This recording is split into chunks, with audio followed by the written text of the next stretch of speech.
하나님이 춤추는 예배, 하나님이 춤추시는 교회.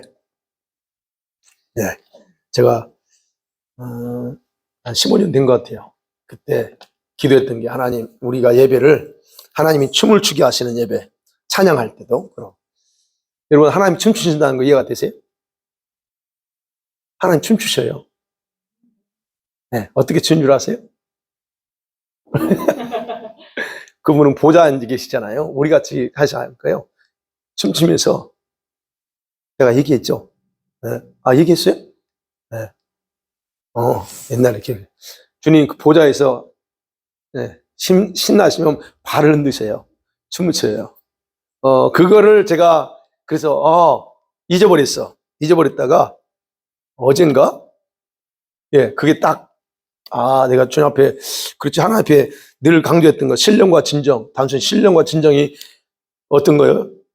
예, 온 마음을 다해서 하는 건데 그것을 다시 리마인드가 돼서 그렇지 하나님을 이제 춤추게 하고 하나님이 기뻐서 어쩔 줄 몰라 하는 그래서 우리가 드리는 예배, 우리가 드리는 찬양만 그 시간만 되면 주님이 오늘 예수님께서 어떻게 예배 드리나 그거 있잖아요. 그것을 만들어야 되겠다 다시 그런 마음이 들었습니다. 자, 하나님 말씀 보겠습니다. 마태복음 10장 29절 31절 찾으셨죠? 같이 읽습니다. 시작. 참새 2마리가 한 아스리온에 팔리지 않느냐? 그러나 너희 아버지께서 허락하지 아니하시면 그 하나도 땅에 떨어지지 아니하리라. 너희에게는 머리털까지 다 세신 바 되었나니 두려워하지 말라. 너희는 많은 참새보다 귀하니라. 아멘. 이 말씀 가지고 오늘 제목은 그렇습니다. 하나님은 과연 세상 역사의 주관자이신가 하는 얘기예요. 맞나요? 하나님은 이 세상을 주관하고 계시나요?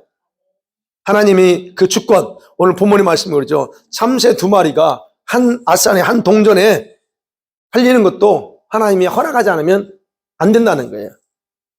그래서 그렇죠. 땅에 떨어지지 않아요. 그렇다면 이 참새까지도 주님이 그렇게 주관하고 있다면 우리 인생은 얼마나 더 주님이 그 주권 속에서 이끌어 가시느냐 하는 거예요. 이게 바로 하나님이 가지고 계신 주권인데 그럼 우리만 그럴까? 본인이 창조한 이 세상에 대한 모든 주권도 동일하다는 겁니다. 이 세상, 이 나무든 풀이든 짐승이든 바닷속의 물고기든 아니면 세상의 모든 하늘에 있는 별들이든 뭐든 간에 하나님이 창조하신 거는 하나님이 스스로 주권 속에서 다 주관하고 계신다. 우리가 볼 때 우주가 너무 커 보이지만 그분께는 우주가 이것만 해요. 그러면 거기서 하나님이 하나 다 하신다는 얘기죠.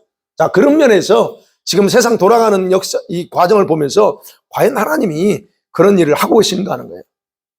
그러면 역사를 주관하신 분이라면 그러면 왜 지금 세상이 이렇게 혼란하고 시끄러울까 하는 거예요. 저쪽에서 전쟁 터져가지고 지금 그렇죠? 혼란스럽습니다. 2019년도에는 12월 달부터 코로나가 터져가지고 아이고 그냥 경험하지 못한 세상을 경험했죠. 22년도에는 뭐가 터졌어요? 러시아하고 우크라이나가 전쟁이 터졌어요. 그로 인해서 세상이 얼마나 시끄러웠습니까? 경제적으로 많은 나라들이 고통 속에 있고 지금도 그 여파가 계속적으로 지금 흘러가면서 전 세계 경제는 더 이상 좋아지지 않고 더 나빠지고 하고 있다는 거예요. 근데 이번에 또 좀 괜찮나 했더니 또 이스라엘과 하마스가 전쟁이 터졌죠. 이게 결국은 아랍과 이스라엘과 전쟁으로 발전하게 될 텐데 이런 일이 발생했습니다. 저는 그런 면에서 오늘 제가 바로 이제 10월 달 지난 그 한 달 됐죠 지금 그런 그 과정을 보면서 한 달 됐는데 과정 속에 다시 한번 그걸 생각해 보면서 이 하나님의 주권에 대해서 생각해 보려고 합니다. 자, 하마스가 이스라엘 공격했어요. 그럼 우리는 이걸 어떻게 생각해야 되냐? 제가 하고 싶은 게 많았는데 거기서 한국에 있었으니 이걸 내가 못했잖아요. 그냥 이거를 일단 나름대로 준비한 거를 오늘 같이 나누면서 하려고 하는 겁니다. 자, 저와 여러분은 저쪽에서 중동에서 일어나는 사건들은 우리 기독교 입장에서 생각해 봐야 됩니다. 이스라엘이 어떤 나라냐는 거예요. 이스라엘은 하나님 눈동자라고 말하고 그래서 여전히 이스라엘은 선택받은 민족으로 하나님께 남아있어요. 우리들은 이방인인 우리들은 그렇게 생각 안 하지만 주님께는 저 이스라엘 저 민족은 여전히 선택받은 자로서 남아있어요. 그래서 주님께는 여전히 그들에 대한 가치가 우리가 생각하는 것과 더 이상 달라요. 어마어마한 가치를 두고 있는 백성이라는 거예요. 왜냐하면 하나님께서 구약에 이미 여러분 구약성 읽다 보면 이스라엘 민족에게 약속하신 내용들이 참 많이 나와요. 근데 그 약속하신 내용이 하나도는 아니지. 많은 부분에서 아직까지 성취되지 않은 내용들이 너무 많아요. 에스겔서, 이사야서, 예레미야서 내용들을 보면 아니 이 약속은 이스라엘 백성들이 한 약속들이에요. 근데 이 약속이 언제 성취돼요? 그럼 만약에 지금 이스라엘이 우리가 생각하는 것처럼 많은 기독교인이 생각하는 것처럼 이스라엘을 더 이상 뭐 이렇게 중요하게 여기지 않는다면 그럼 이 약속은 이 성경은 누구를 위한 거예요? 그러니까 그들은 역시 여전히 하나님께는 귀한 존재고 그 약속이 결국 이스라엘 백성들이 했기 때문에 반드시 그들에게 성취할 겁니다. 그래서 아직도 주님께는 이스라엘 민족이 그런 가치를 가지고 있어요. 두고 있다는 얘기예요. 그래서 하나님이 약속을 성취하기 위해서 하나하나 하기 위해서 1948년에 이스라엘 민족이 나라가 탄생됐죠. 하나님 탄생시킨 거예요. 그리고 70년이 지났습니다. 그동안 지켜주시고 보호하시면서 이렇게 많은 부분에서 축복해 주셨어요. 그리고 거기뿐만 아니라 이런 사실을 아는 전 세계 수많은 기독교인들이 이스라엘의 안전을 위해서, 그렇죠. 아랍에서 얼마나 그 주변 국가에서 위협합니까? 그런 안전과 그런 보호, 그 다음에 신앙의 부흥을 위해서 계속 기도하였어요. 우리 교회도 그 중에서 한 교회이고 계속적으로 기도하였습니다. 이렇게 기도해 온 가운데 하나님이 많은 부분에서 이스라엘에 응답하셨는데 왜 이번에 그런 끔찍한 어떤 그 공격을 허용했을까? 여러분 그 하마스가 저지른 그런 잔인함은 우리가 다 알 거예요. 미디어에서 그런 거 잘 안 보내줘요. 하마스가 당한 것만 보여주지. 그러나 사실 이스라엘 백성들이 이스라엘 그 키부츠에서 당한 그런 사건들은 사실은 더 참혹합니다. 근데 그런 부분들을 왜 허용했을까 하는 거예요. 이런 것과 관련돼서 그러면 이것이 그쪽만이 아니고 실제로 저와 여러분의 신앙생활 속에서 하나님의 우리는 안전을 위해서 기도합니다. 하나님 강건하게 해주세요. 건강을 위해서 아이들 보호해달라고 막 이런저런 많은 여러분 기도합니다. 그럼에도 불구하고 일어날 수 있는 어떤 불행한 일들, 고통스러운 일들, 어떤 질병들을 우리는 어떻게 이해해야 되냐 하는 겁니다. 그렇게 기도했으면 하나님이 기도에 응답하신다면서요. 근데 왜 하나님은 나한테는 이런 생각지 않는 일들을 허용하실까 하는 거예요. 이건 허용이에요. 네. 원수가 했든 어쨌든 간에 허용, 그럼 왜 그랬을까 하는 거예요. 바로 그런 답을 바로 이스라엘 문제와 관련해서 제가 생각해 보려고 하는 겁니다. 자, 첫 번째 생각입니다. 이스라엘이 어떤 존재인가? 이스라엘은요, 역사적인 존재 가치가 우리가 생각하는 것과 달라요. 아까 잠깐 말씀드렸죠? 이스라엘과 그 지금 아랍 그 팔레스타인이라고 하는 말하는 그 국가는요, 1차 세계대전까지는요, 오스만 제국인 터키가 지배하고 있었습니다. 예. 그런데 1차 세계대전이 터졌죠? 근데 거기서 참전했어요. 그런데 오스만 제국이 패합니다. 그래서 오스만 제국은 패하고 현재 터키를 제외한 중동 지역 대부분을 다 영국과 프랑스한테 다 내주게 돼요. 전쟁에 졌기 때문에. 그래서 지금의 말하는 이스라엘, 그때 당시는 용어가 트랜스 요르단이라고 했어요. 뭐 팔레스타인 이게 아니었어요. 트랜스 요르단이라고 했어요. 지금의 그 부분을. 그 지역은 특별히 영국의 식민지로 남았습니다. 자, 그러면 오스만 제국, 터키 오스만 제국이 이때 당시에 세금 정책이 심해서 그때 당시에는 그 현재 이스라엘, 팔레스타인 그 지역은 다 황무지였어요. 사람이 살지 않았습니다. 그런 상황 속에서 이제 이스라엘 백성들이 서서히 유대인들이죠. 그 땅 지역으로 이동하기 시작합니다. 아랍인들은 사실은 다 외곽에서 살았어요. 그런데 이제 이스라엘 백성들이 이제 어떤 계기가 돼서 이주했어요. 이제 그 내용이 뒷부분이 나오는데 이주하면서 여기저기서 이제 나름대로 공동체가 생겼어요. 그냥 그렇게 유대인들이 들어와서 살다 보니까 외곽에 멀리 있던 아랍인들이 또 서서히 그때 이제 그렇게 유입되어 들어온 겁니다. 그 들어오게 된 배경이 바로 1차 세계대전이에요. 자, 그래서 1차 세계대전은 유대인들이 자기 나라를 세울 수 있는 기회를 만들게 되는 기회가 제공됐다는 거. 자, 그런데 지금 현재 아랍인들과 이스라엘이 지금 분쟁이잖아요. 분쟁의 원인은 누가 만드느냐? 영국이 그랬어요. 영국, 그 지역을 통치했던 영국이 유대인들과 아랍 사람들에게 이중 계약을, 약속을 함을 통해서 그것이 지금 뿌리가 돼서 계속적으로 나오는 겁니다.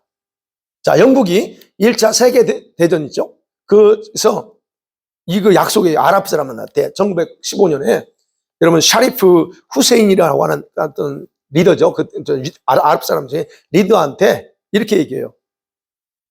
너희들이 아랍 사람들이 전쟁이 참여한다면 우리가 그 자기 통치했던 영역이니까 그 칼리프를 중심으로 해서 너희들의 나라를 세워줄게 라고 보장합니다. 그게 이제 그 선언문이 있어요. 맥마흔 선언문이라고 해요. 자, 그래서 아랍 사람들이 거기 전쟁에 참여합니다. 근데 그 전에 샤리프 후세인 이 사람이 1916년 6월 5일 날 봉기를, 즉 반란 같은 걸 이렇게 해요. 그래서 자기가 아랍의 왕이다라고 하면서 이렇게 그런 일을 그 지역에 가서 그렇게 하는 거예요. 그러다가 영국이 이제 전쟁 중에서 계속 밀려요. 밀리다 보니까 2017년 11월에 이제는 영국이 누구한테 가서 손 내미냐면 유대인들한테, 영국에 살고 있고 유럽 지역에 살고 있는 유대인들한테 손을 내밀어요. 너희가 물자를 대주고, 돈도 전쟁에서 물자죠. 돈을 제공해주면, 그 전쟁에 유대인들이 참여하면 우리가 전쟁 끝나고 나서 너희들의 독립국가, 즉 너희들의 나라를 세우도록 해주겠다라고, 이건 영국 정부의 공식 입장을 얘기한 거예요. 그때 당시 영국의 외무장관이 아서 벨푸어예요. 이 사람이 그거를 이제 그 선언문을 작성해. 그래서 그거를 벨푸어 선언문이다라고 말합니다. 자, 이제 이 선언문 이후에, 그런 사건 이후에 유대인들이 점점, 아까 그랬죠? 유대인들이 점점 그쪽으로 이주하는 거예요. 이제 나라가 세워진다는 어떤 그 기미가 보이니까 점점 이주하게 됩니다. 그러면서 더 수가 많이 늘어났죠. 그 이때 이제 이 약속을 받고 그 유대인들이 돈이 많잖아요. 그리고 화약 있죠. 화약 그 기술로 영국을 돕습니다. 그래서 영국이 승리하게끔 해줘요. 그 영국 입장에서는 아랍 사람보다 누구한테 더 기울어지나? 유대인들한테 기울어져요. 그래서 유대인들한테 더 호의적이 됐습니다. 그러니까 이제 아까 말씀드린 이런 황무지 같은 지역 때 유대인들이 서서히 이주하게 되는 거예요. 이주할 때 마을이 생기죠. 그러니까 주변에 있던 아랍인들도 서서히 몰리게 되는 거. 이렇게 해서 이제 상황이 그렇다. 근데 사실은 이 문제만 있었던 거 아니에요. 이런 이스라엘의 독립을 위해서 또 다른 움직임이 있었어요. 그 전에. 그건 시오니즘 운동이에요. 우리가 아는 시오니즘. 시오니즘이 뭐예요? 전 세계에 흩어져 있는 유대인들이 시온, 즉 예루살렘입니다. 시온에 다시 돌아가서, 예루살렘 돌아가서 국가를 세우자 하는 게 지금 그 시오니즘 운동이에요. 그게 오스트리아 언론인 그 데오드로 헤르츠리라고 하는 사람이 1897년 8월 29일 날 이 사람을 중심으로 해서, 언론이니까 공개적으로 신문을 내면서 스위스 바젤에 모여서 우리 세계 시오니즘 대회를 열자 해가지고 유대인, 뜻 있는 유대인들 다 모아서 거기서 운동을 처음 시작해요. 그래서 우리가 잃어버린 땅에 가서 우리 나라를 세우자. 이 운동이 시작됩니다. 그 1차 대전 더 이전부터죠. 그러니까 이때 유럽과 러시아에서 통해서 살면서 어려움 당하고 막 박해받던 유대인들이 서서히 이스라엘 땅으로 이주하기 시작한 거예요. 그래서 사실은 그 이후에 지금의 이스라엘 땅에 유대인들이 몰려온 거예요. 아까 말씀드렸지만 아랍 사람들은 황무전된 유대인들이 와서 자꾸 개간하니까 빌붙어서 온 거예요, 사실은. 근데 이제 세상 역사는 그렇게 말하지 않습니다. 어찌됐든 그렇게 해서 이제 1947년 11월 달에 유엔 안보리에서 이걸 놓고 투표를 합니다. 투표하는데 33개국 나라가 찬성을 해요. 독립시키고 팔레스타인, 즉 아랍 사람도 독립시키자. 근데 그 결의안인데, 그 결의안에서 두 국가 체제예요. 근데 이 결의안에 대해서 이스라엘은 환영합니다. 근데 아랍 사람은 거부합니다. 왜냐하면 거부하는 이유가 그래요. 그 전에는 그 지역에서 유대인들이 먼저 들어와서 살았지만 그 농경지로서, 즉 농사를 짓고 뭐 이런 할 수 있는 농경지 땅에 유대인들이 가지고 있는 것보다 아랍 사람이 더 많이 가지고 있어요. 그러니까 그때 당시에는 7% 정도만 이 농사 짓기에 딱 좋은 지역을 지금 어디냐면 그 텔아비브 그쪽으로 해가지고 그 지중해 근처 쪽에 아랍인들이 가지고 유대인들이 가지고 안쪽 예루살렘 이쪽 세대는 아랍 사람이 많이 가지고 있었어요. 근데 이거를 유엔에서 결의하기를 이제 유대인 쪽으로 더 많이 준 거예요.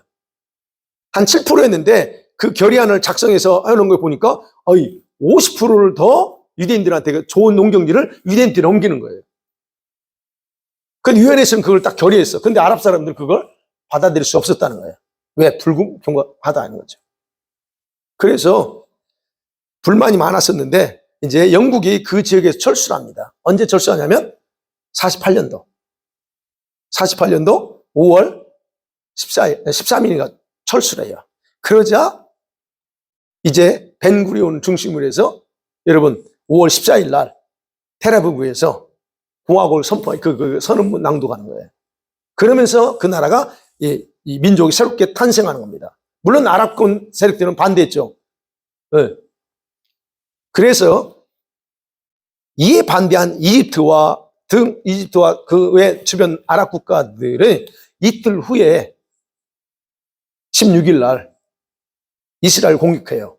그게 바로 1차 중동 전쟁입니다. 그런데 이스라엘이 이기죠. 이때는 서방 국가의 도움이 없었습니다. 이제 막 들어온 그 유대인들이 거기서 어쨌든 싸워 이겨요. 그리고 거기 역사적으로 보면 많은 하나님이 개입하셔요. 막 천사들이 막 등장하고 그런 간증들이 많이 나옵니다. 그리고 나서 그 전쟁에서 어쨌든 이기고 나서 1949년에 2월달 휴전합니다. 자, 이 전쟁 때문에 아랍 사람들의 70만 명의 난민이 생겨요. 70만 명. 지금은 더 많죠? 그 이후에 생깁니다. 근데 이 난민이 생긴 이유가 있어요. 그리고 그때까지는 아직 아랍인, 유대인 그걸 했지만 같이 섞여 살았어요. 사실은. 국경이 없이 그냥 섞여 살았습니다. 근데 이제 유엔에서 할당해준 그 영역 안에 아랍인이 살잖아요. 그러니까 이제 그 다음에 벤구리온을 중심으로 해서 나라를 선포했어요. 그러면 이제 어쨌든 자기들은 이제 우리 새로운 나라야 라고 했어요. 그런데 이제 이 이집트와 주변의 아랍 국가들이 전쟁하려고 하니까 같은 아랍 민족이잖아요. 그래서 말하기를 우리가 침공할 거니까 침공하면 우리가 반드시 이긴다. 확신을 가진 거죠. 이길 거다. 왜? 이스라엘이 막 들어왔는데 뭐 무기도 없고 그러니까 이길 거라고 생각하고 사실은 그 이스라엘 내에 같이 살고 있던 아랍 사람들한테 이 얘기합니다. 나와 있으라. 네, 나와 있으라고 그래요. 우리가 전쟁하는 동안 너희들 죽을 수 있으니까 나와라. 그리고 나와서 우리가 이기게 될 거니까 이기고 나면 그때 다시 들어가라고 합니다. 통보를 줘요. 이틀 기간에. 그래서 거기서 그 말을 믿고 나왔던 사람들이 70만 명이에요. 그러면 이겼으면 좋은데 이스라엘이 이겨버렸어. 그럼 이스라엘 입장에서 뭐냐? 이스라엘 입장에서는 나간 자들 못 들어와. 딱 막아버린 겁니다. 그들이 그래서 지금 난민으로 있는 거예요. 팔레스타인, 우리 하나님 말하는 팔레스타인. 물론 지금의 가자 지구만이 아니에요. 그렇게 된 거예요. 그러면 생각해 보세요. 여러분, 그때부터 생긴 그 난민들, 그러면 같은 아랍 민족이야. 그러면 이들이 어디 갈 데 없어. 그러면 자기들이 같은 민족이니까 챙겨줘야 되죠? 안 챙겨요. 이들은 그걸 이용하는 거예요. 정치적으로 이용하는 거예요. 어찌됐든, 그래서 난민들이 생기는 거예요. 생기고, 그리고 여전히 그래서 이스라엘에 가면 아랍계 이스라엘이 있어요. 그때 안 나간 사람들은 여전히 지금 아랍계지만 자기는 이스라엘 시민권자예요. 그 사람들 얼마나 많은지 몰라요.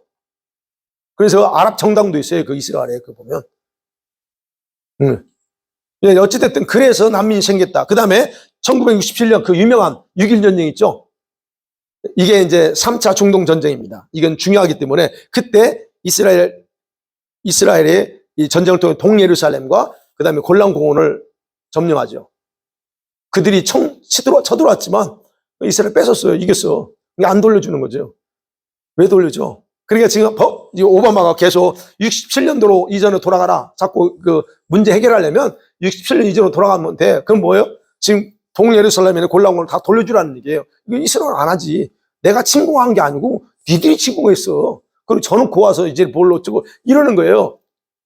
자, 6.1 전쟁에 그렇게 했어요. 그 다음에 그 전쟁 이후에 이때 이스라엘은 미국의 지원을 받아요. 그부터 본격적인 지원 받아서 현재 정치, 경제, 군사 이런 모든 부분에서 중동의 어떤 대표적인 강대국이 된 거예요. 예. 자, 미국이 이스라엘을 이처럼 우방으로 생각하고 지원하는 이유가 뭘까? 물론 그때 당시에는 지금은 대통령들이 악한 놈들이에요. 지금 바이든이 그 전에 모든 클린턴이네, 부시네, 그 다음에 또 누구예요? 오바마 이런 사람들은 사악한 자들이에요. 그래서 이스라엘을 찾고 하려고 했지만, 그러나 그 전에 있었던 대통령들은 굉장히 진짜 기독교적인 관점에서 이스라엘을 돕고 이스라엘 편에 섰어요. 그러면 생각해 보면 지금 그때는 그때고 지금 미국이 이스라엘에 대해서 그렇게 강력한 우방으로 생각하고 돕는 이유가 뭘까 하는 거예요. 여러분, 한국을 돕는 이유가 뭘까요? 미국이 일본에도 미군 기지가 있어요. 한국에도 있고 대만에도 있고요. 생각해 보세요. 왜 일본, 대만, 필리핀 같은 우리 한국 같은 그런 작은 나라들, 이스라엘 같은 작은 나라에 혈맹 관계를 맺어놓고 지금 투자할까 하는 거예요. 군인들을 주둔시키고. 목적은 우리 한국은 한국을 보호하고 그 다음에 저 북한 있으니까 그런 목적이 맞습니다. 근데 그것만 있는 게 아니에요. 내면적인 게 있다는 거예요. 세계를 지배하고자 하는 지정학적인 전략적인 이유가 있기 때문에 그래서 주둔하는 거예요. 보세요. 중국이 대만을 침공하겠다고 하니까 미국이 가만히 있지 않잖아요. 아니, 지들끼리 알아서 하면 끝나는데 왜 가만히 안 있어요, 미국이요? 다른 게 아니에요. 한국이나 미국이나 여러분 이 대만에 집중하는 이유는 중국과 러시아가 태평양으로 나오지 못하게 하려는 거예요. 그게 나와버려 봐요. 그러면 언제든지 미국까지도 위협할 수 있어요. 나오면 그게 못 나오게 하는 거예요. 러시아는 더 못 나오지. 왜? 중국을 거쳐야 되고 한국 거쳐야 되고 그러니까 딱 막아놔요. 못 나오게 하는 그게 바로 전략적인 거예요. 지정학적인 부분 이유에서. 그러면 이스라엘은 어떨까 하는 거예요. 그럼 이스라엘은 그 중동에 다 아랍이야. 힘들어. 그런데 왜 미국이 이스라엘을 그렇게 생각할까 하느냐는 거예요. 그건 다른 게 아니죠, 여러분. 아시나? 중동 지역의 원유, 기름을 탈취하기 위한 목적이에요. 레바논은 왜 들어가 있어요? 시리아에 왜 들어가 있어요? 지금 시리아에 들어가는 있는 그 최고의 곡창지대, 그 원유 있는 지역을 미국이 딱 점령하고 그걸 지금 잡고 있어요. 아주 계획적으로 아주 악하게 하고 있는 거예요. 어쨌든. 자, 그런 부분에서 보면 아까 말씀드린 초기에는 미국이 기독교적인 그런 정신으로 돕고 했지만 보호라고 했지만 지금은 아니다는 거예요. 자, 이스라엘이 그래서 이처럼 1900년 만에 없었던 나라가 갑자기 생겼어요. 이게 세상 역사에서 찾아볼 수 없는 사건이죠. 근데 그게 이사야 66장 7절에 9절에 이미 예언되어 있다는 거예요. 어찌 한 나라가 하루 만에 생길 수 있느냐. 하나님이 아니면 그게 불가능한 걸 하나님이 하셨다. 자, 그런 면에서 이스라엘은 하나님께 이렇게 존재 가치를 두고 있는, 그래서 하나님께서 특별히 보호하시는 민족이다라고 하는 것을 1차적으로 우리가 생각해 봅니다. 그럼 두 번째 생각, 그러면 이번 전쟁의 원인은 뭐냐는 거예요. 전쟁의 원인이 뭐예요? 왜 그럴까요? 하마스가 이스라엘 침공했어요. 공격했어요. 이런 전쟁으로 지금 세계는 우리가 아는 것처럼 우크라이나 러시아 전쟁 때처럼 다시 한번 큰 혼란을 빠졌죠. 지금 온 뉴스가 다 그렇죠. 관심사가 다 그렇죠. 이걸로 인해서 여러분 나라 간에 민족 간에 종족 간에 또 뭐 지금 굉장히 미움과 증오가 더 번지고 있습니다. 그건 러시아 우크라이나 전쟁도 똑같았어요. 지금 희한하게 제가 보니까 그 기름값이 안 오르더라고요. 근데 러시아 전쟁할 때는 많이 올랐거든요. 근데 왜 안 올라요? 지금 그걸 하려고 지금 석유 팔지 말고 막 지금 하거든요. 근데 그건 좀 더 두고 봐야 돼. 자, 이런 정치적인 갈등, 종교적인 혼란 이런 것들이 일어났습니다. 그러면 이 전쟁이 왜 일어났는가에 대해서 우리는 생각하는데 정치적인 이유가 있고 종교적인 이유가 있어요. 두 가지를 생각하는데요. 정치적인 이유, 왜 이런 일이 발생했나? 정치적인 이유는 그겁니다. 이스라엘 정부, 즉 네탄야후 정부가 오래전부터 우리는 모르지만 몰랐지만 오래전부터 인종청소 계획 중에 하나 있어요, 이게요. 에스닉 클리닝이라고 합니다, 영어로. 인종청소. 이게 안 믿어질 수 있어요, 여러분. 아, 이스라엘이 그럴 수 있을까? 아니요. 지금까지 해왔을 거예요, 사실은. 그들은요, 기회만 있으면 가자지구를 공격했어요. 그래서 많은 민간인들을 살해했습니다. 이게 왜 그러냐? 이건 역사적으로 자료가 있는 거예요. 근데 이거를 사실은 우리 민간인 같은 건 몰라. 근데 역사적으로 그렇게 해왔어요. 목적은 인종조사하겠다는 거예요.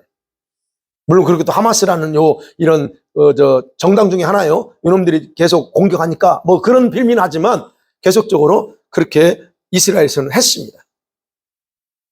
근데 이번에는 더 이제 빌미가 더 좋죠. 니들이 먼저 공격했지. 그럼 이번에는 더 이제 그러는 거로 집중해서 공격하는 겁니다. 그리고 어쨌든 그들은 그런 가운데 최첨단 무기로 무장했어요. 아이언돔, 뭐 우리가 하는 거. 그리고 얼마나 자부심이 있어요. 이걸 가지고 있었습니다. 그래서 하마스의 대대적인 공격이 있을지라도 그들은 그냥 바로바로 딱 격추시켜서 어쨌든 지금까지 잘 막아냈어요. 그런데 이번에는 그러지 못했어요. 아니, 왜 그러지 못했을까? 여러 가지 이 얘기를 하더라고요. 그런 말이 맞을 수도 있습니다. 그런데 분명한 것은 그런 하마스의 대대적인 공격이 있을 거라는 정보는 이미 이스라엘에 주어졌다는 거예요. 여러분, 이걸 근데 이스라엘 정부 무시했어요. 무시한 이유가 뭐냐 하는 거예요. 정치적인 면에서 말씀드리는 거예요. 자, 여러분, CIA가 이걸 몰랐을까요? 다 알고 있어요. 일부 때도 말씀드렸는데 북한에서 김정은이가 움직이는 거 뭐 하는지 다 알아요. CIA에서 위성을 통해서 전부 다 촬영하고 있어요. 이게요, 어디 가서 지금 휴가를 보내고 있는 다 합니다. 그거는 제가 태국에 가서 또 만나본 선교사님, 즉 탈북은 아니에요. 그분은 어떤 분이었냐면 백두혈통의 후손이에요. 백두혈통이라는 게 뭐냐면 김씨만 얘기하는 게 아니고 김일성이죠. 김일성과 7명이 성은 다르지만 의형제처럼 맺어서 북한을 창단인가요?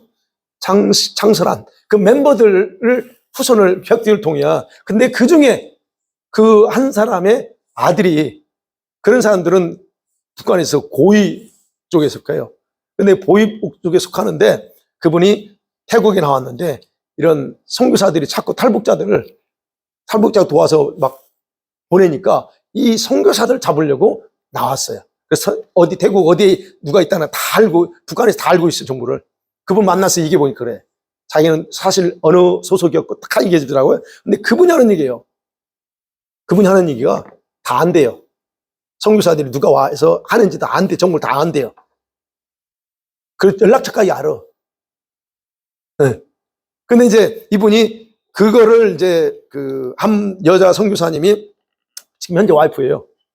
여자 선교사님이 이제 그거를 돕는다는 거 알고 그 연락처 다 가지고 있다가 어느 날 전화한 거예요. 당신 좀 만나자고. 근데 이제 이 선교사님 다 알지. 북한에서 나와 있다는 정보를 다 알고 있죠. 다.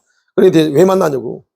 안 만난다고. 어쨌든 그러다가 이제 이분이 전도한 거죠. 그래서 네가 정말 내가 믿는 하나님이 진짜냐 아니지, 그럼 네가 한번 해봐라. 그래가지고 어쨌든 그분이 또 그렇게 해서 또 성령이 역사한 거죠. 그래서 하나님 만난 거예요. 거기서 진짜 계시구나. 그래가지고 그분이 내가 그러면 내 신분상 내가 이렇게 개종하면 안 돼. 큰일 나는 거야. 자기 백두혈통인데. 이제 그러다가 이거를 자기는 그렇게 되면 자기는 죽을 거라는 걸 알기 때문에, 그래서 거기 태국에 나와 있는 CIA의 본부 다 알아. 그 사람 다 알더라고요. 그 연락을 했어요. 자기 좀 보여달라고. 그래서 이제 가서 본부에 들어가서 했는데 다 보여주더래요. 지금 태국의 CIA에서 김정은이가 뭐 하고 있는지 다 그걸 보고 있는 거예요. 그래서 그 얘기를 하더라고요. 제가 무슨 말씀 드리려고 하냐면, 이 정도 이 정보망은 CIA나 이건 이미 다 알고 있다는 얘기예요. 그러면 이스라엘에서의 정보망, 하마스가 뭘 움직이는지 모를 리 없다는 얘기죠. 그런데 이번에 그것에 대해서 정보를 안 줬다. 여러 가지 있죠? 그러면 이거는 이스라엘이 무시했던 간에 뭔가 속에 내면에 뭔가 꿍꿍이가 있어서 그랬다라고 단정할 수밖에 없는 거예요. 어찌됐든. 자, 그래서 이런 부분이 무시해서 결국은 이런 일이 생겼다. 그래서 뭐 정보망이 뚫렸네, 어쨌네, 많이 나오지만, 그러나 어찌됐든 그런 내면에 있다. 그 다음에 또 하나는 이란이 충동질이에요. 하마스한테 이란을 충동질한 거죠. 이란이 하마스한테 충동질한 거예요. 그러면 왜 그랬을까? 여러분 아시는 거, 뉴스를 통해 아시는 것처럼 사우디하고 이스라엘이 화합을 해서 그런 올라갔었어요. 그걸 차단하기 위한 한 일부 계획이었다는 거예요. 왜냐하면 이란의 입장에서는요, 이스라엘과 사우디가 화합하게 되면 중동 지역에서 자기들의 입지가 약화돼요. 그래도 유일하게 이라크 다음으로 지금 이 반이스라엘 하면서 막 하고 있는데, 거기서 사우디가 딱 들어가가지고 해버리면 사우디가 그래도 좀 지역에서 막 강하잖아요. 그러면 자기들의 입지가 떨어져요. 약화돼. 그러니까 결국은 이란이 하마스, 헤즈볼라 이런 애들 계속 돕기 때문에 그래서 충동질에서 이런 일을 벌이겠다는 것도 역시 우리가 정치적인 부분이 그렇다는 거예요. 또 하나는 정치적인 입장에서 뭐가 하냐면 나토와 미국의 정치적인 계략의 한 일부예요. 여러분들이 이 유튜브에 올라온 그 이스라엘 전쟁에 대해서 막 별의별 내용들이 많이 나와요. 그리고 또 오로지 이스라엘 편에서만 이렇게 영상 올리는 그런 분들도 많아요. 저는 그 부분에 대해서 좋다 나쁘다가 아니고 우리는 정확히 알 건 알고 우리 이스라엘에서 기도하고 팔레스타인을 기도해야 돼요. 뭐냐면 이건 이런 부분이에요. 이 나토와 미국의 이런 어떤 정치적인 계략이에요. 여러분 보세요. 러시아하고 우크라이나가 전쟁했습니다. 누가 전쟁시켰을까요? 생각해봐요. 러시아하고 우크라이나 전쟁하면 누가 이겨요? 우크라이나는 게임이 안 돼요. 우크라이나에 신나치 조직이 있어요. 그래서 러시아인들 얼마나 확실했는지 몰라요. 그래서 러시아가 계속 경고했어. 자기 민족 백성들이니까. 근데 우크라이나는 그걸 안 했어요. 그리고 신나치 세력들이 계속적으로 인종 청소한다고 계속 러시아들을 죽였어요. 그거를 열방이 다, 서방 사람이 다 압니다. 근데 그거를 안 해요. 그러니까 이제 미국의 입장에서는 이 러시아를 이렇게 좀 뭐랄까요, 고립시켜서 좀 러시아를 더 약화시키겠다는 그런 계획이 있었어요. 그러니까 결국은 자기들이 직접 싸우지 않아요. 그러면 핵전쟁이 일어나니까. 일본, 러시아가 핵 있잖아요. 그러니까 우크라이나를 대리전을 시킨 거예요. 그래서 전쟁이 일어났습니다. 일어나서 어때요? 나토와 유럽이 여기서 다 연합해가지고 무기네 돈이네 얼마나 많이 지원했어요? 지금 결과가 어때요? 네. 뻔한 건데도 계속 그렇게 한 거예요. 그래서 젤렌스키만 잔뜩 돈 벌게 해주고, 젤렌스키 돈이 얼마나 많은지 아세요? 여러분 알 거예요. 자, 그래서 뭐 경제 제재하고 러시아가 죽었나요? 아니요. 러시아 경제는 얼마나 활발하게 돌아가는지 모릅니다. 전쟁에 졌어요. 계획했었지만 패배했어요. 그런데 미국 입장에서는 자존심 있지. 지금 자기들이 그 많은 돈 투자하고 무기 팔고 뭐 이렇게 했는데 이걸 끝내야 되는데 우리가 졌어. 이게 말하기가 쉽지 않아요.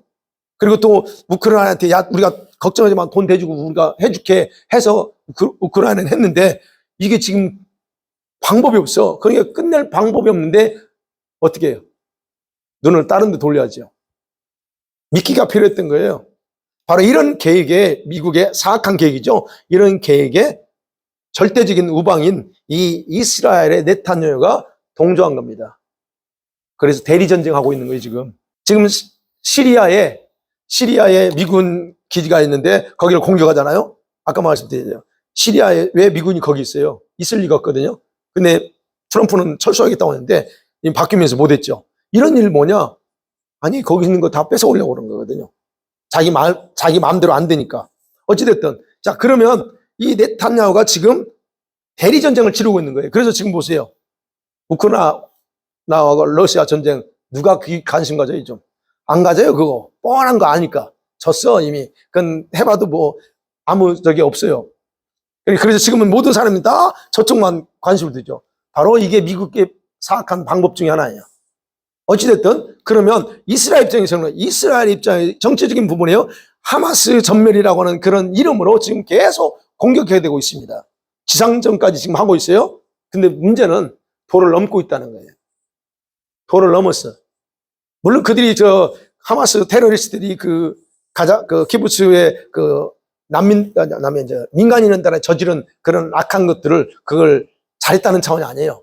이런 어떤 배경에서 이유를 알자는 거예요. 근데 지금 이스라엘이 행하는 것은 도를 넘는 행위예요. 즉 악한 자들의 계획에 지금 동조해서 사악한 일을 저지르고 있다는 거예요. 이게 정치적인 이유예요. 그 다음에 그러면 종교적인 이유 우리가 봐야죠. 왜 하나님이 그거를 허용했을까? 그리고 또 왜 그런 일들이 벌어졌을까 하는 거예요. 전쟁 원인. 종교적인 이유는 그렇습니다. 이스라엘이 회개하지 않는 교만함 때문에 하나님의 심판입니다. 이건 심판이에요. 누구 세상을 심판한 게 아니고 이스라엘 민족. 자, 하나님은 이스라엘을 회복시키는 후에 70년간 역사 동안 다양한 부분에 축복하셨다고 그랬어요. 그래서 경제적, 군사적인 강대국이 됐어요, 지금 현재. 하나님은 그들을 향해서 끊임없는 긍휼의 손을 계속 내밀었다고 봐야 돼요. 예, 많은 우리 기독교인을 통해서 세계에 있는 많은 기독교 단체들이 얼마나 이스라엘한테 쏟아붓습니까? 지금도. 그걸 통해서 하나님은 이스라엘 백성들한테 내가 너를 얼마나 사랑하냐 하는 것들을 알게 하는 거예요. 그런 그리스도인들의 기도 통해서 보여줬어요. 하나님의 특별한 이런 보호와 발전 속에서 이렇게 잘 살아왔음에도 근데 그들은 문제는 뭐예요? 그들은 조상의 하나님, 우리가 말하는 야훼 하나님, 여호와 하나님을 전혀 인정하지 않아요. 도대체 그들이 말하는 신은 어떤 신인지 제가 가보면 몰라요. 여호와, 야훼 또는 이제 성 엘로힘? 몰라요. 안 믿어요. 그게 누군데? 그래요. 아니 유대인이잖아. 너 혈통이 이게 너 조상 하나님이 아니래. 그 안 해요. 제가 가서 전도해보서 만나는 사람한테 물어봤죠. 야훼, 엘로힘, 그 우리가 구약성기 나오는 그 하나님 누군데? 몰라요. 안 믿어요. 여러분 이미 그래서 이사야 54장 7절에서 8절에서 그러잖아요. 내가 잠시 너를 버렸지만 큰 긍휼로 너희를 모을 거야. 내가 넘치는 진노로 네 얼굴을 내게서 잠깐 내가 가렸지만 그러나 영원한 자비로 너를 다시 긍휼로 너를 긍휼히 여길 거야. 이게 하나님의 그 민족에 대한 마음이었어요. 그래서 말합니다. 이사야 55장 6절에서 그러니까 너희는 여호와를 만날 만한 때에 찾으라. 가까이 계실 때 그를 불러. 그러면 그가 만나줄 거야. 이게 성경에서 계속적으로 그들한테 하는 말이잖아요. 그래서 말하자면 7절에 보면 악인은 그 길을 버리고 불의한 자는 생각을 버리고 여호와께 돌아와. 그래야면 그가 긍휼히 여기실 거야 라고 말합니다. 어찌됐든 이렇게 하나님이 그 민족을 향해서 부릅니다. 그런데 그들은 그들의 조상의 하나님을 인정하지 않고 오히려 뭘 합니까? 온갖 세상에 있는 잡신들을 다 갖다 놓고요. 가보면요. 범신론이에요, 거기가. 다양한 신들이 많습니다. 그렇게 바꿔버렸어요. 이런 일. 우리 식으로 따지면 우상숭배죠. 다양한 우상을 숭배합니다. 자, 이런 우상숭배에 대해서 이사야 선지자를 통해서 또 기록하고 있어요. 이미 이사야서에. 그래서 이사야서는 이스라엘 민족의 지금과 미래에 대한 부분이 담겨져 있는 거거든요. 그래서 57장 11절에 말합니다. 너가 누구를 두려워하며 누구로 말미암아 놀랍기에 거짓말을 하고 나를 생각하지 아니하고 이것을 네 마음에 두지 않냐. 왜 그러냐? 너가 나를 경외하지 않는 것은 내가 오랫동안 너희들한테 잠잠했기 때문이다 라고 그렇게 얘기합니다. 이스라엘 백성들이 지금 그 하나님에 대해서 반응하지 않아요. 인정하지 않는 이유가 뭐냐? 하나님이 너무 오랫동안 잠잠했어. 침묵했기 때문에 이렇게 한다. 여러분 이스라엘 백성들이 하나님의 도우심 속에서도 그다 하나님 안 찾아요. 그래서 이사야 64장 7절에 그러잖아요. 주의 이름을 부르는 자가 없고 하나님의 이름을 야훼 하나님 부르는 자가 없고 스스로 정말로 온 마음을 다해 분발해서 그 하나님을 붙잡는 자가 없다라고 이사야가 한탄을 해요. 자, 우리가 생각하면 그러면 이런 그들의 우상숭배와 불신은 하나님께서 70년이 넘도록 그들을 축복하고 했는데 계속적으로 불신하고 우상숭배할 때 하나님은 그들에 대한 그들에게 무관심하게 만들어서 하나님을 알고. 그리고 그 죄악은 70년 지나면서 결국은 하나님의 심판을 할 수밖에 없는 수준까지 올랐다는 거예요. 그들은 지금도 그래서 자기 민족을 지키고 축복하신 하나님 신뢰하지 않아요. 그래서 거기에 캐나다처럼 그런 사악한 법을 아주 합법화하는 데 앞장서서 해요. 동성애, 차별금지법, 우리 하는 말은 낙태, 이런 것들을 앞장서서 해요. 거기서 동성애 축제가 제일 세계적으로 제일 크게 하잖아요. 온 세상의 동성애자들이 다 거기 모여요. 텔아비브에. 하이파, 뭐 이쪽이 쭉. 결국 이스라엘의 민족의 뿌리 근간을 흔들어요. 이 악한 죄를 통해서. 그러니까 하나님은 그들을 더 이상 기다리지 못하고 그들은 심판하기로 허용했다는 거예요. 자, 그런 면에서 하마스는 단지 이스라엘을 심판하기 위한 하나님의 심판의 도구에 불과하다는 겁니다. 물론 그 방법이 잔인해요. 악합니다. 그런데 하나님은 그들을 잘했다고 하느냐? 아니요. 하마스의 악행에 대해서도 하나님이 심판하는 거예요. 어떤 방법으로? 여러분, 하나님께서 하마스를 이 이스라엘 심판하는 도구로 쓰는 여러분 그 이유 중에 하나는 하마스가 가지고 있는 분노와 증오예요. 그 증오를 가지고 있기 때문에 그걸 통해서 이스라엘을 치게 만들었어요. 근데 하나님이 이스라엘도 하마스를 치는 도구예요. 이스라엘 뭘 보고 지금 그를 도구로 썼냐? 이스라엘 교만이에요. 아주 자기들이 사악한 교만함, 그 교만을 이용해서 하는 거예요. 그러니까 하마스와 관련해서 이스라엘은 심판의 도구예요. 그러면 제가 그래요. 그렇다면 여러분 이스라엘이 해야 될 일은 뭐냐는 거예요. 이스라엘이 해야 될 것은 자기들의 죄악과 민족적인 죄악을 돌아보면서 회개하는 것이 살 길이에요. 그런데 지금 그렇게 하고 있지 않다는 겁니다. 오직 자기들의 의인인 것처럼 지금 더욱 넘치는 악을 행하고 있다는 거예요. 그래서 얼마나 많은 민간인을 죽이고 있습니까? 물론 이유는 있어요. 하마스를 초토화시켜야 된다. 그리고 그 땅굴이 다 저기니까. 근데 여러분 영상에 나오는 거 다 믿으면 안 돼요. 이스라엘이 얼마나 가짜 뉴스를 퍼뜨리는지 몰라요. 그 병원 지하에 그 하마스 뭐 있다고 했죠? 어느 부분은 맞지만 어느 부분은 아니에요. 가짜로 만들어 놓은 게 있어요. 이게 언론전이에요, 이게. 그러면 그래, 초토화시킨다는 좋아. 근데 문제는 무관 민간인들을 죽이고 그것은 어쩔 수 없어 라고 하는 거. 이것은 심각한 죄기라는 거 제가 볼 때는. 그러면 생각해봐요. 성경에 나와요. 그게 유다를 심판하는 도구로 누가 썼어요? 누굴 썼나요? 바벨론이에요. 바벨론을 도구로 써서 심판을 했습니다. 그런데 하나님이 바벨론 나중에 심판합니다. 왜 심판해요? 심판의 이유를 말합니다. 그들은 유다를 심판한 도구로 썼지만 하나님 뭐였냐면 하나님께서 원하시는 선을 넘어서 자기 임의로 더 악한 짓을 저질렀다는 거예요.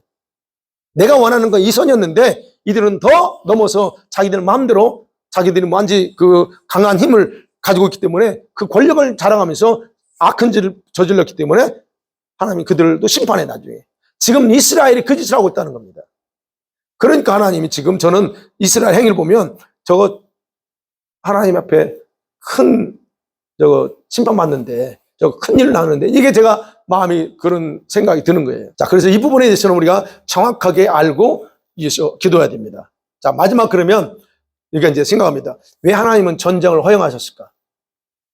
세상 역사를 주관하시면 하나님이 온갖 악한 자들이 지금 계획을 할지라도 하나님이 주관하면서 하나하나 다 조절하고 있어요.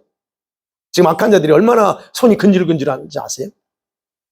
그 부분도 제가 다 준비해놨어요. 그 앞으로 생길 일들에 대해서 그들이 계획한 거 이미 다 걔네들이 요즘 공개적으로 해요. 공개적으로 그런 것들. 그런데도 불구하고 하나님은 그것마저 주관하면서 조절해요. 그러면서 하나하나 허용하는데, 그럼 우리 인생 아까 서두에서 저와 여러분의 인생도 하나님이 주관하고 있습니다. 아멘. 그분이 저와 여러분의 인생도 주관해요. 그렇다면 우리 삶에서 일어나는 모든 일들은 다 하나님께서 허용하셨거나 막아오셨기 때문에 지금 저와 여러분의 모습이 지금이다는 거예요. 예. 오늘 본문에 걸쳐 머리털까지 다 사셔. 그리고 참새 한 마리, 두 마리가 떨어지는 것도 허용 안 하면 안 돼. 그 정도로 하나님이 이 모든 것에 대한 주권을 가지고 있어요. 그런데 그렇다면 왜 하나님은 저와 여러분의 생활 속에서 일어나는 이런 좋지 않은 일들, 불행한 일들, 이런 일들을 막아주지 않았을까? 또는 왜 허용하실까 하는 거예요. 그게 바로 성경적으로 두 가지 원인이에요. 그 이유를 찾을 수 있습니다. 그 중에 하나는 긍정적인 원인이에요. 이유가 있습니다. 하나는 하나님께서 저와 여러분을 신뢰하기 때문에 여러분과 저의 믿음을 확증시키기 위해서 허용하십니다. 무슨 말이냐면 하나님은요, 우리 믿음이 연약하다고 할지라도 하나님은 저와 여러분을 신뢰하고 계신다는 얘기예요. 여러분과 저를 얼마나 신뢰하시는지 아세요? 그러면서 시험과 어려움을 허용하셔요, 우리에게. 그래서 우리들이 그것들을 어떻게 처리하며 반응하는가를 살펴보세요. 우리에게 어려움이 주어지잖아요. 그럴 때 어떻게 반응하느냐는 거예요. 원망불평 투덜투덜 하느냐, 아니면 그 과정 속에서 우리가 어떻게 하느냐를 살펴보세요. 그래서 우리 성도들이 온전하게 믿음으로 승리하면 하나님이 기뻐서 준비한 선물들 주셔요. 근데 그러지 못할 수 있잖아요. 승리하지 못할 수 있어요. 그러면 혼내는 게 아니고 못하면 내가 힘들어하고 지쳐할 때 주님도 같이 힘들어하고 이루어하는 것을 주저하지 않고 계시는 분이 바로 그 하나님이라는 거예요. 네. 그래서 하나님은 반드시 저와 여러분에게 이런 일을 하셔야 돼요. 우리에게 어려운 일도 주고 고난도 허락하고 불행하는 일이 많이 생기면 안 되겠지만 그런 일을 허용하셔야 돼요. 왜? 그걸 통해서 우리를 만들어 가시니까. 그걸 통해서 저와 여러분을 강한 믿음의 용사로 세워나갈 수 있고 그리고 강한 천국 백성으로 만들기 때문에 우리에게 그런 거 허용하시는 거예요. 그러니까 우리가 아무 문제 없이 편하게 사는 것만 좋은 건 아니에요. 가끔 어려움이 와야 돼. 아이들이 크면서 아파야 돼. 그래, 아프면서 성장하니까. 그게 바로 성경에 나오잖아요. 욥을 왜 시험해요, 하나님이? 사단이 와가지고, 시험을 보라. 왜 허용하냐? 막아줘야지. 하나님만 철저하게 신뢰하고 두려워하는데 막아줘야 되는 거 아니에요? 근데 허용해요. 왜 그래요? 아브라함 어때요? 아브라함 믿음을 테스트 하잖아요. 너 이삭 바쳐? 아니, 왜 하나님이 실컷 주셨으면 왜 가요? 왜 이런 일을 하시냐는 거예요. 믿음이 약해서가 아니에요. 그들의 믿음이 강하기 때문에 하시는 거예요. 그래서 그 강하고 굳건한 믿음을 더욱 강하게 확증시켜주면서 그 믿음을 완전히 뿌리를 받게 만드는. 그래서 믿음의 조상 딱 거기가 딱 못 박아버려요. 욥 하나면 어떤 사람이에요? 네, 그래 맞아요. 그런 인물로 믿음의 인물로 딱 하나님이 그걸 확증시키면서 그냥 꽂아버려요. 예, 그렇기 때문에 하나님께서 이렇게 저렇게 저와 여러분 가운데 어떤 일들을 허용하시는 것을 누구도 거부할 수 없고 불평해서도 안 된다는 겁니다. 그래서 일어나고 지금 이스라엘도 막 그런 차원에서 생각하시면 돼요. 긍정적으로. 그 다음에 두 번째로 부정적인 차원이에요. 부정적인 차원에서는 이겁니다. 저와 여러분 삶 가운데 이런 일은 뭐냐? 하나님의 인내가 한계에 도달했다는 증거입니다. 하나님의 인내가. 여러분, 하나님께서는 자기의 사랑하는 자녀들을 보호하고 인내하세요. 그렇지만 언제까지 인내하시나? 로우 리미트가 아니에요. 리미테이션. 즉, 리미트 라인이 있어요. 여기까지 딱 정해놓은 게 있다는 겁니다. 그 라인이요. 이 라인까지 차면 하나님이 허용해버립니다. 그럼 그 라인이 뭐냐? 참소자인 사단이 딱 서서 기다리고 있는 것이에요. 욥한테 그러잖아요. 아니, 하나님이 보호하시니까 그러잖아요. 여기만 한 열어보세요. 내가 여기 있는데. 그러면 부정할 겁니다. 이게 다른 그곳에 그 리미테이션 라인에 사단이 딱 서서 기다리고 있어요. 거기까지. 그러면 그 라인까지 우리가 악이 차게 되면 하나님 보호를 풀어버려요. 그 악이 폭발해서 자기 자신에게 쏟아지는 거예요. 네. 물론 거기에 사단이 기다리고 있으면서 그 악이 폭발할 때 같이 개입하면서 일하는 거죠. 즉 이거를 다른 말로 좀 쉽게 보면 죄의 분량이 정해놓은 라인에 딱 도달하면 하나님은 심판을 허용할 수밖에 없는 상태가 된다 하는 겁니다. 기다리다 하나님이 이제 그만 할 때 그렇다는 거죠. 그래서 하나님은 징계든 심판이든 허용해야 돼요. 그게 성경에 나와요. 여러분 누가복음 13장 6절 9절을 보면 포도원 주인이 이 포도원에다 농부한테 무화과를 심게 만들어요. 무화과를 심었어요. 근데 주인이 무화과를 심은 이유는 뭐예요? 열매를 따먹으려고 그래요. 근데 주인이 왔는데 열매가 아니에요. 3년 동안 계속 왔는데 열매가 안 맺어. 그러니까 주인이 뭐라고 하냐면 농부한테 야, 이거 다 뽑아버리라. 열매 없는 거 필요 없어. 그러니까 그 농부가 뭐라고 합니까? 주인님 잠깐만요. 1년만 더 기다려주세요. 1년만 더 기다려서 다시 거름도 주고 해서 그리고 나서 열매 없으면 뽑아버리죠. 바로 그거예요. 기간 정해졌어요. 3년. 그런 어떤 부분, 그러니까 하나님의 그런 징계 허용하고 또는 심판을 허용하는 것은 묘수가 아니에요. 사랑 때문에 그래요. 요한계시록 3장 19절 나오잖아요. 물론 내가 사랑하는 자를 책망하며 징계한다 그럽니다. 사랑하기 때문에 그런 걸 행하셔요. 다른 말로 표현하면 그래요. 하나님께서 이렇게까지 할 수밖에 없도록 우리가 말씀대로 살지 않았다는 걸 보여주는 거예요. 여러분이 말씀대로 살고 말씀대로 순종했다면 그런 일이 발생하지 않아. 근데 살지 않았기 때문에 어떤 결과가 온다는 거예요. 그게 심판이든 징계든 간에. 그럼 왜 하나님이 그걸 우리한테 허용하세요? 우리 회개시키려고. 그리고 교정하려고. 너 이리 되면 안 돼. 너 그러다 망한다. 그거예요. 그럼 우리가 그런 일을 당했습니다. 당했다고 생각하고 저와 여러분 당했다. 그러면 이런 일을 당하는 것보다 더 중요한 태도가 뭐냐? 그런 일을 반항했을 때 왜 이런 일이 나한테 생기지? 라고 자문자답 하셔야 된다. 그리고 이걸 통해서 하나님 나한테 무엇을 깨닫기 원하지? 라는 것을 정확하게 파악하고 자신을 돌아보는 것이 더 중요합니다. 근데 우리는 그러지 못할 때가 많아요. 그 문제 때문에 하나님 왜 나한테 그러세요? 우리가 그렇게 반응한다는 거예요. 우리가 기억해야 될 거는요, 내 생명을 거둬가지 않고 이렇게라도 해서 나를 천국 자녀로 만들고자 하는 그 아버지의 마음을 읽으셔야 된다는 거예요. 그게 하나님의 사랑 방법이에요. 네. 그래서 하나님의 오래 참으심을 발견하고 빨리 무릎 꿇는 게 중요해요. 그런 일이 발생할 때 바로 무릎 꿇어버려야 돼. 하나님, 이게 웬일이에요, 지금? 뭐가 문제입니까? 제가 뭘 잘못했나요? 이렇게 하는 태도가 가장 복된 태도예요. 있습니까? 네. 말씀 맺어볼게요. 여러분, 하나님은 세상 역사를 주관하고 계십니다. 그리고 자신의 목적을 지금 이뤄가고 있어요. 네. 그러면 동시에 저와 여러분의 인생 여정에서도 그분은 주권 속에서 계속 우리를 이끌어가고 있어요. 지금 세상 보면 악한 자들이 승리하는 것 같아요. 여러분들 그게 보이나요? 느껴지나요? 악한 자들이 지금 뭐 하는지? 저는 이런 쪽에 관심이 있고 그렇기 때문에 저는 너무 잘 느껴가지고 네. 지금 자기들 마음대로 세상을 좌지우지할 것 같아요. 사실은. 그럼에도 불구하고 하나님은 그들이 아무리 해도 자신의 뜻을 이루는데 그들을 이용하면서 하나하나 조정하고 있어요. 그러니까 조정하는데 이제 서서히 주님 풀어놓을 때가 됐어요.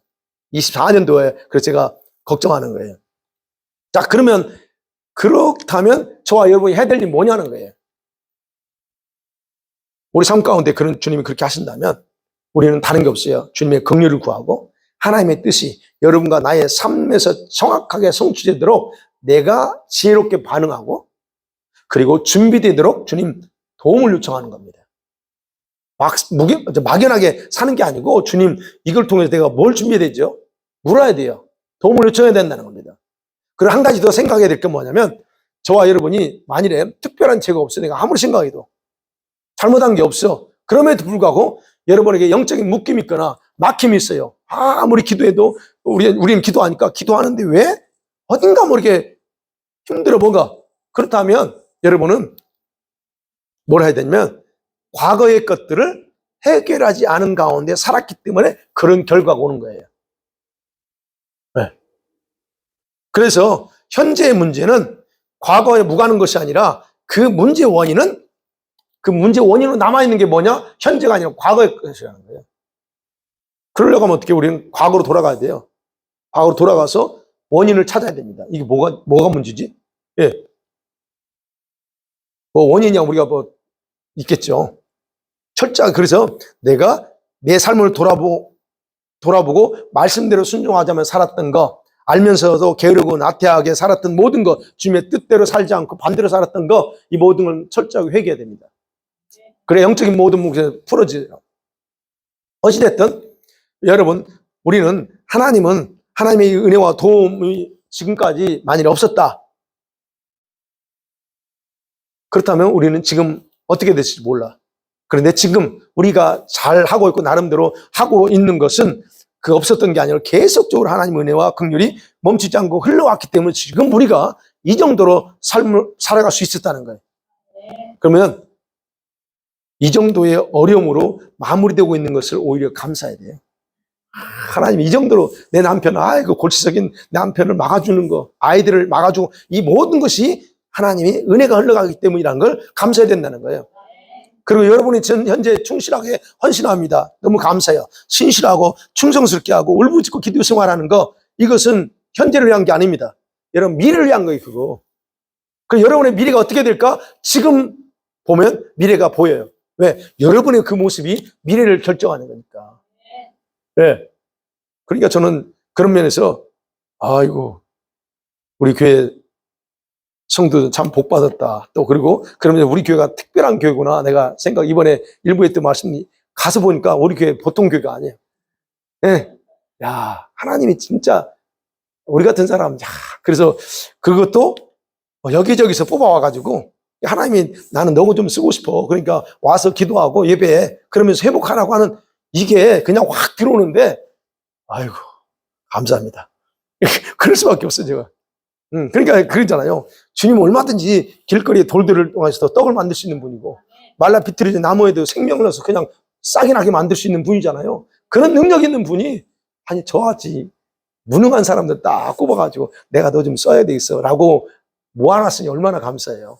네? 이번에 그래서 한 주간 이 세상 역사의 마지막을 자신의 뜻대로 이끌어가시고 그러면서 동시에 저와 여러분의 인생을 주관하시면서 때로는 징계도 허락하시고 고난도 허락하시고 아니면 각자 믿음의 수준에 따라서 그걸 조정하면서 지금 우리 조정하고 계세요. 조정하면서 우리를 다뤄서 만들어가고 있는 그 주님의 위대하신 주님 앞에 저와 여러분의 마음의 신뢰도 주님 신뢰하시죠? 그 신뢰들을 정확하게 주님께 고정하면서 사시길 원합니다. 그 한 주간을 그래서 여러분 살펴보세요. 내가 미스한 게 뭔지 또 내 놓친 게 뭔지를 확인하면서 기도하면서 더 주님께 신뢰하면서 주님께 붙들려 살기를 주의 이름으로 간절히 축원합니다. 아멘. 이 시간에 말씀 생각하면서 기도하겠습니다.